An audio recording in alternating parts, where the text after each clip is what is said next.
Hello, welcome to my channel Piku Tania lifestyle. তো এখন সকাল সকাল আমি রেডি হচ্ছি, নেল পালিশ পরে চান হয়ে গেছে।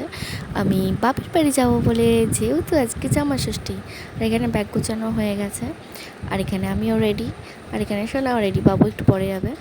আর দেখো সকাল সকাল আমি কিরম ঘেমে গেছি, মানে অস্বস্তি, এত ঘাম হচ্ছিল চান করার পরে যে বলার মতো না, সাজার পরে তো আর হচ্ছিল।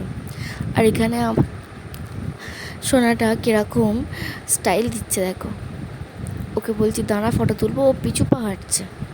তারপরে ফাইনালি মায়ের কাছে চলে এসেছি। একটু কম্প্রোমাইজ করো, আমার মায়ের বাড়ি একটু ভাঙাচোরাই, গরিব মানুষ। তো যাই হোক, আমি এখানে এসে এবারে জামা ফামা চেঞ্জ করেছি, আর এখানে দেখাচ্ছে এটা আমাদের ঠাকুর মন্দির। আর ওদিকে আমার বসানো আইবুড়োবেলার জবা ফুলের গাছটা এখনও আছে। আর আমার বাপের বাড়ির পরিবেশটা সবই সবুজ সবুজ। আর এদিকে মাটনটা আমি ম্যারিনেট করবো, আর এদিকে বাবুও স্টাইল দিয়ে পোজ দিয়ে একদম জামা পড়েছে, এগুলো ভিডিও করতে পারিনি। আর এদিকে প্রথমে ফলার খেতে বসেছিল দুবাব বেটা, তারপরে আমরা এটা খাওয়ানোর পরে সবাই খেয়ে লেগে পড়েছি রান্নার জোগাড়ে। আজকে একটু বাসন্তী পোলাও করব, আর বাসন্তী পোলাও সবাই খেতে পারবে না, সেজন্য বাবুর জন্য একটুখানি করব, আর বাকিদের সবাই সাদা ভাতই হবে। আর এখানে আমার বাসন্তী পোলাওয়ের জন্য দেখেই নিলে কী মাখালাম।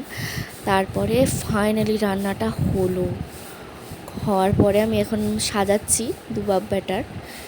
আর এই দেখো, এইগুলো ছিল আজকের মেনু।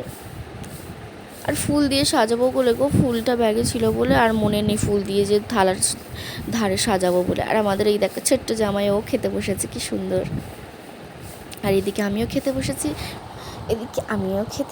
গিয়েছি, মানে আমি খাসির মাংসটাকে দেখাচ্ছি যে কি সুন্দর সফট করেছি আমি।